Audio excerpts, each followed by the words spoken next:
மிகப்பெரிய வீரர்கள் என்கிறீர்களே, பிறகு ஏன் வருத்தம் தெரிவித்து மன்னிப்பு கடிதம் எழுதி கொடுத்துவிட்டு, இன்னமும் நான் வெளிப்படையாக சொல்லுகிறேன், கோபித்துக் கொள்ளாதீர்கள், என் ஆண் உறுப்பில் பல பழுது ஏற்பட்டு விட்டது, எனவே எனக்கு ஜாமீன் வேண்டும் என்று சொன்னவன் தானே வெளியே வந்து சாட்டை சவுக்கென்று பேசுகிறாய்?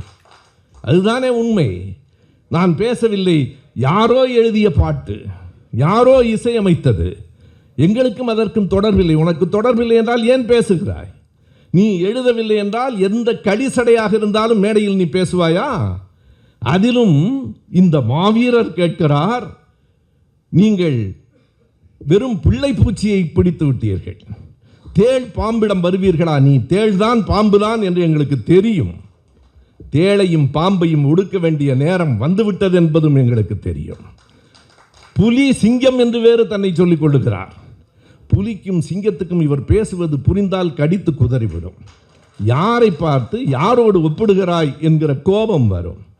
நான் இப்போது சொல்லுகிறேன், இந்த மேடையில் சொல்லுகிறேன், என்னை கைது செய்து பார், என் மீது வழக்கு போட்டு பார் என்று சவால் விடுத்த சீமானுக்கு இந்த மேடையில் இன்னொரு சவாலை நான் இப்போது வெளியே சொல்லுகிறேன்.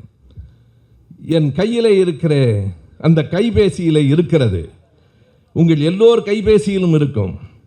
விஜயலட்சுமி என்று ஒரு பெண், இதுவரையில் நான் பேசியதில்லை. என்னை கேட்டபோது கூட அது அவருடைய சொந்த செய்தி, நான் அரசியல் மட்டுமே பேசுவேன் என்று சொன்னேன்.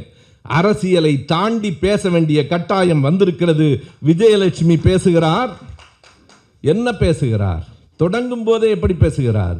டேய் மானங்கட்ட சீமான், டே தொடப்பக்கட்ட இருக்கிறது, நான் சொல்லவில்லை. டே தொடப்பக்கட்ட, நான் கேட்கிற கேள்வி இதுதான், ஏன் நீ வழக்கு போடவில்லை? தைரியம் இருந்தால் வழக்கு போடு. இப்போது நான் சொல்லுகிறேன், எங்களை பார்த்து தைரியம் இருந்தால் கைது செய் என்றாய் அல்லவா? தைரியம் இருந்தால் விஜயலட்சுமியின் மீது நீ வழக்கு போடு. இல்லை, உனக்கு விஜயலட்சுமியின் மீது பெயரை கேட்டாலே பயம் என்றால் என் மீது வழக்கு போடு. நான் அதே வரியை மறுபடியும் இந்த மேடையிலே சொல்லி இருக்கிறேன், என் மீது வழக்கு போடு, சந்திக்கலாம். நான் சொல்லி இருக்கிற அந்த வார்த்தைகள் எல்லாம் அந்த காணொளியில் இருக்கிற சொற்களிலேயே கண்ணியமான சொற்கள், அவைதான். மற்றவைகளெல்லாம் அதைவிட மோசமானவை. எனக்கு சொல்ல கூசுகிறது, நான் சொல்லவில்லை.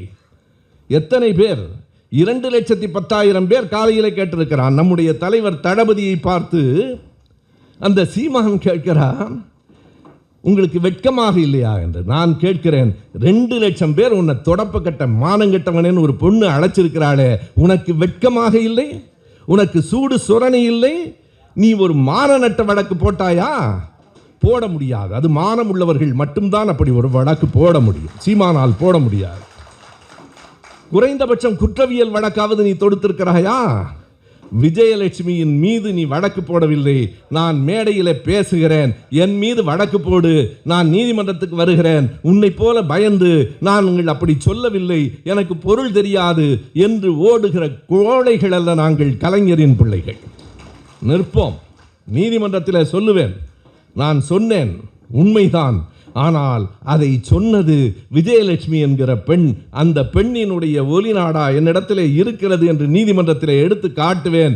நீ ஏன் அந்த பெண் அப்படி சொன்னாள் என்று சொல். அந்த பெண் சொல்லுகிறார், எனக்கு 50,000 ரூபாய் கொடுத்தார்கள். ஏன் கொடுத்தாய்?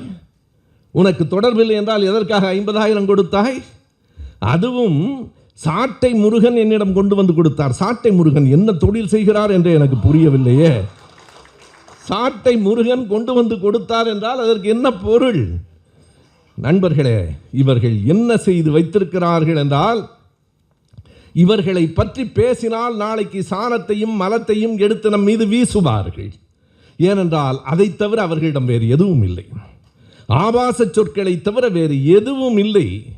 அப்படி ஒரு உளவியல் தாக்கத்தை உருவாக்கி இருக்கிறார்கள். யாராவது எங்களை பற்றி பேசினால் நாங்கள் சாக்கடையை எடுத்து வீசுவோம். எங்கள் ஐயா பெரியார் மீதும் கலைஞர் மீதும் வீசாத சாக்கடையா இனி புதிதாக வீசிவிடப் போகிறீர்கள்?